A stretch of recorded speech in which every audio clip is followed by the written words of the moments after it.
Não sei se entendem ou se isto sequer faz sentido em relação à questão daquilo que nós achamos que somos e do facto disto estar intimamente ligado e de se prender de uma forma muito estreita com o facto de nós não sermos capazes de abrir mão de determinados padrões, não termos ou não reconhecermos ou não sabermos que temos a liberdade de agir de outra forma.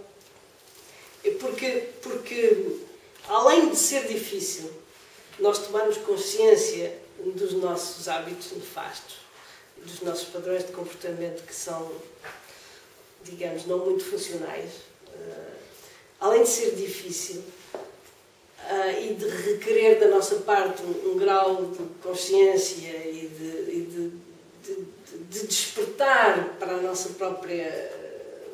próprio comportamento, progressivamente irá despertando em nós e nós vamos poder conseguir observar-nos de uma maneira cada vez mais atenta, mas não em termos de julgamento, não é julgarmos-nos, é simplesmente observar-nos.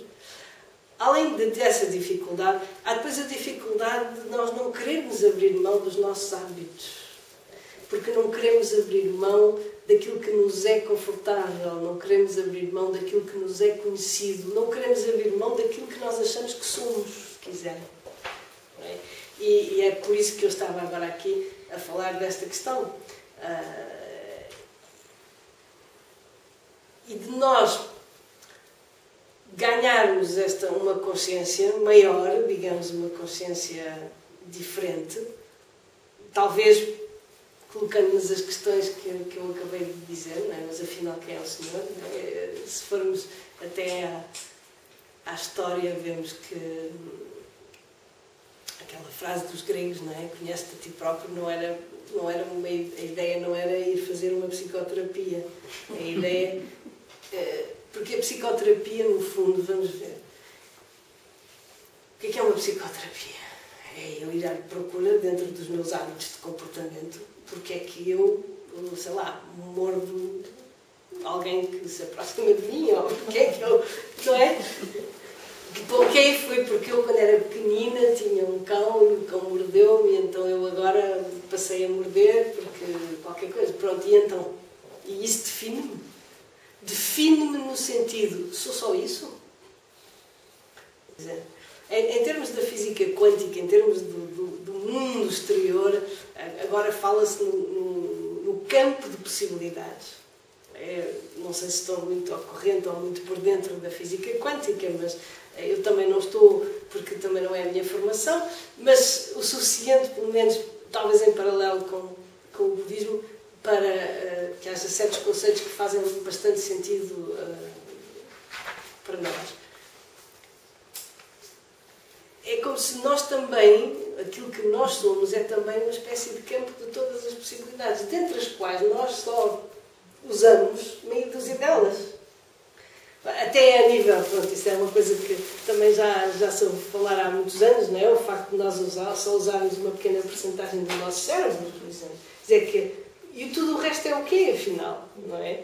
Tudo o resto é tudo aquilo que nós não somos.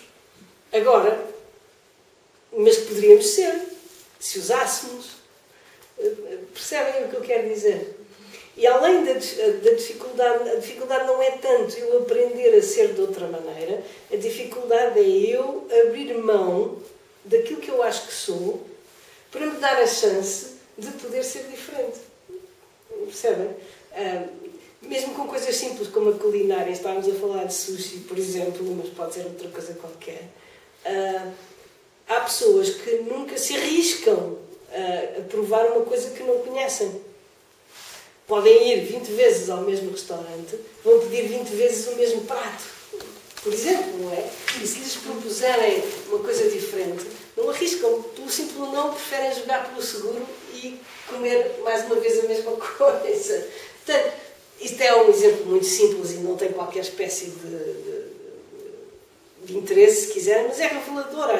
E o que acontece a nível da culinária acontece a nível de tudo. Nós temos a possibilidade de ser uma pessoa radicalmente diferente, mais funcional, neste caso, era o único interesse, não é especialmente para ser diferente, é porque há certas coisas naquilo que nós somos atualmente que nos causam problemas ou dificuldades ou obstáculos ou sofrimento, não é? Para nós e para os outros, e que poderíamos ser uma pessoa totalmente diferente se simplesmente fizéssemos opções diferentes, se nos habituássemos a funcionar de maneira diferente. Estes hábitos de comportamento é, no fundo, aquilo que o budismo chama de karma, e que não é normalmente... As pessoas têm uma noção, quando ouvem a palavra karma, que é completamente diferente, e que não está, aliás, totalmente correta. Acho que a palavra já passou para a linguagem corrente e já se ouve falar de karma à torta e à direita, e até nos filmes de Hollywood já é o meu karma, ou é por causa do meu karma, coisas do estilo, e há uma espécie de associação automática com a ideia de, talvez, de destino ou de predestinação ou algo do género, mas o karma não é senão exatamente o condicionamento que resulta da repetição. Pelo facto de eu repetir uma determinada atitude, um certo número de vezes, ela torna-se tão habitual que se torna automática. E depois, esse automatismo, se quiserem, condiciona-me para que seja muito mais fácil agir daquela maneira do que de outra maneira. Simplesmente porque eu repeti tantas vezes que se tornou automático. Portanto, aquilo que nós às vezes achamos que é impulso ou que é espontâneo, não tem nada de necessariamente espontâneo no verdadeiro sentido da palavra, só é espontâneo porque é automático. E só é automático porque eu repeti um número incalculável de vezes. That's it. Sabem? Portanto, às vezes todas essas discussões em que as pessoas querem ser espontâneas e não querem não sei o quê, porque se começarem a tentar ser de outra maneira, depois já não são tão espontâneas. Tudo isso, finalmente, não quer dizer grande coisa, porque esta espontaneidade de que estamos a falar, existe uma outra espontaneidade, mas é outra coisa. Esta espontaneidade que normalmente nós estamos a falar não tem não tem nenhum mistério. Esta espontaneidade é simplesmente um automatismo. É simplesmente uma coisa que nós repetimos tantas vezes que já sabemos fazer de olhos fechados. And that's it. Não há mais nenhum segredo. Portanto, o que é que isto significa? Também acho que a própria concepção até da ciência tem mudado radicalmente. Não é? Pensava-se, até há, sei lá, 20 anos atrás, talvez, ou assim, pensava-se que o cérebro era uma coisa que estava ali, estava programado e não havia mais nada a fazer, estava assim. Hoje em dia sabe-se que não é nada disso, que há uma enorme plasticidade e que o cérebro está constantemente a evoluir, que todas as conexões entre neurónios que estão a funcionar só existem enquanto as fizermos funcionar. No dia em que as deixarmos de fazer funcionar, aquele percurso específico, as conexões desfazem-se, os neurónios desligam-se e criam-se novas conexões.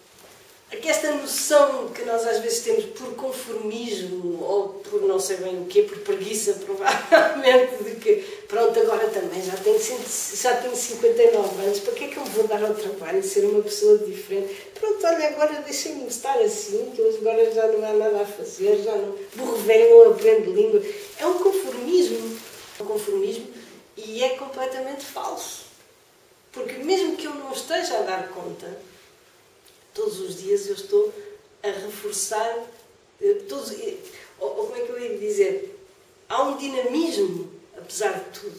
Porque mesmo que eu esteja a repetir de forma inconsciente um determinado padrão, eu estou a fazer qualquer coisa, eu estou a reforçar esse padrão. Compreendem o que eu quero dizer? Não é inócuo. O facto de eu viver de forma inconsciente não é inócuo. Se eu viver de forma inconsciente, o que eu estou simplesmente a fazer é a reforçar os padrões. E, portanto, eu estou a enterrar-me cada vez mais. É por isso que as pessoas, quando envelhecem, não sei se já repararam, quando envelhecemos, o nosso espírito vai como que estreitando mais e mais e mais e mais. Porquê? Porque não tem que ser, mas o que acontece muitas vezes é que o processo de envelhecimento fecha as pessoas cada vez mais apenas nos padrões automáticos. Há como um desinteresse de aprender coisas novas, um desinteresse do que se passa no mundo, um desinteresse por aprender ou por conhecer qualquer coisa que não seja aquilo que já se conhecia, aquilo que já se fazia, aquilo que sempre comi, sempre foi assim, todos os natais era a mesma coisa, sabem? E portanto, o que é que acontece? Esse estreitamento faz com que as pessoas reforcem mais e mais e mais os padrões automáticos e portanto todos os defeitos e as qualidades têm tendência para se acentuar, particularmente neste caso o mais desagradável é os defeitos, não é? Tem tendência para se acentuar porque o facto de repetirmos e repetirmos e repetirmos não é inócuo. Portanto, se queremos, se quisermos, podemos daqui a 6 meses ser uma pessoa bastante diferente. Se quisermos, podemos daqui a 1 segundo ser uma pessoa bastante diferente. Já é mais difícil. Embora seja completamente possível, daqui a 1 segundo sermos uma pessoa muito diferente, daqui a 1 segundo seremos de toda a forma uma pessoa diferente. Mas, por causa dos nossos hábitos, não nos vamos aperceber disso. E vamos achar que continuamos a ser a mesma pessoa. Mas esse ainda é outro campo.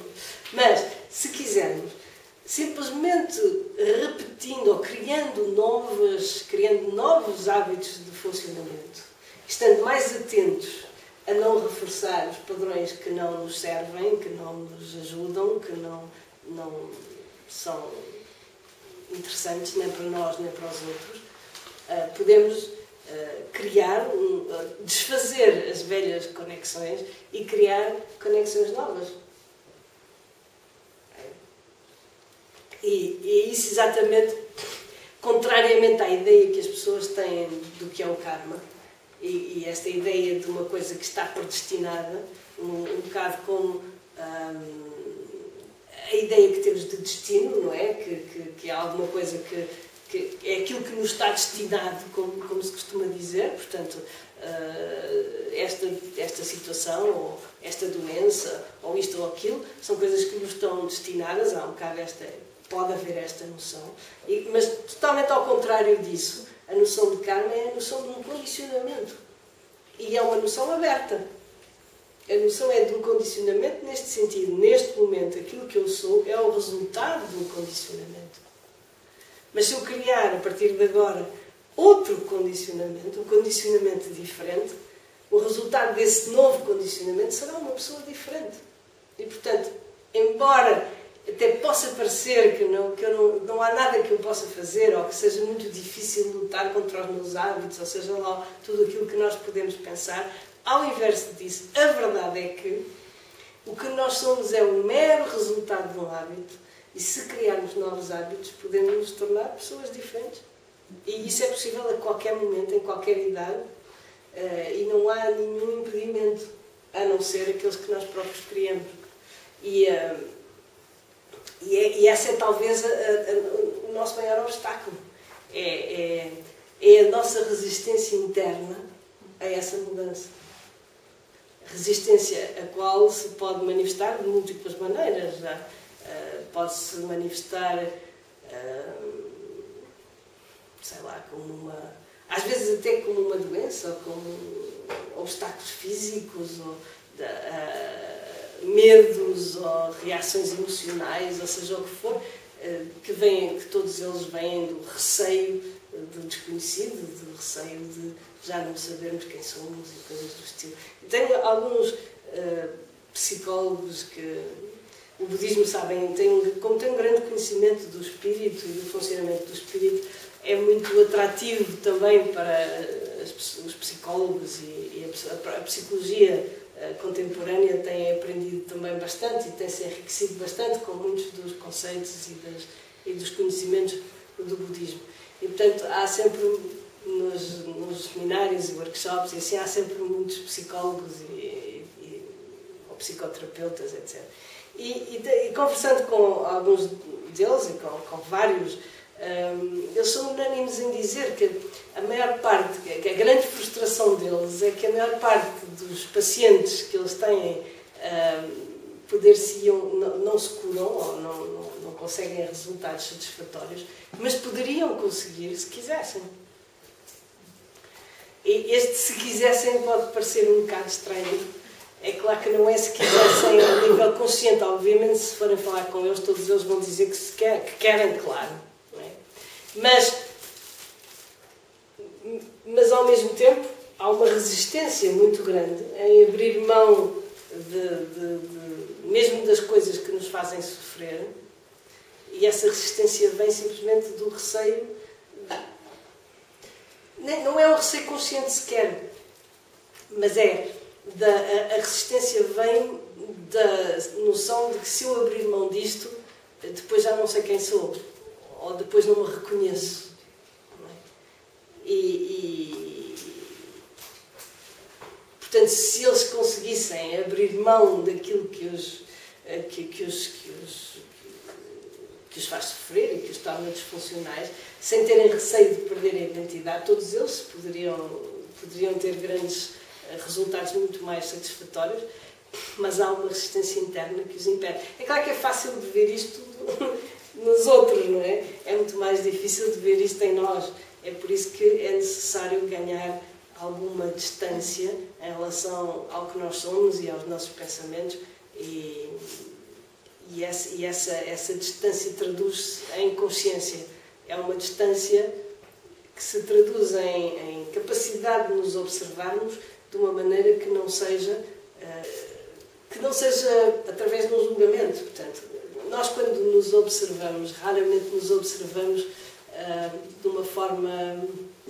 raramente nos observamos com o mesmo tipo de atitude que utilizamos na meditação. A nossa forma de nos observarmos e de lidarmos connosco é muito na base da aprovação e da desaprovação. É muito na base por isso é que muitos de nós têm problemas de autoestima, e isso não é senão uma espécie de... Estamos-nos sempre a avaliar. Não nos estamos a observar, estamos a avaliar. É por isso que também quando se fala em estar mais consciente ou observar-nos mais atentamente, etc., as pessoas ficam um bocado assustadas por dar a sensação que vão passar a estar debaixo de controle, têm que se estar a controlar permanentemente. Porque para nós a ideia de nos observarmos faz lembrar a ideia de nos controlarmos, porque é assim que nós habitualmente funcionamos. Só que não estamos a falar disso. Não estamos a falar de nos controlarmos, nem de nos avaliarmos, nem de nos julgarmos. Estamos a falar de nos observarmos, o que é uma coisa diferente.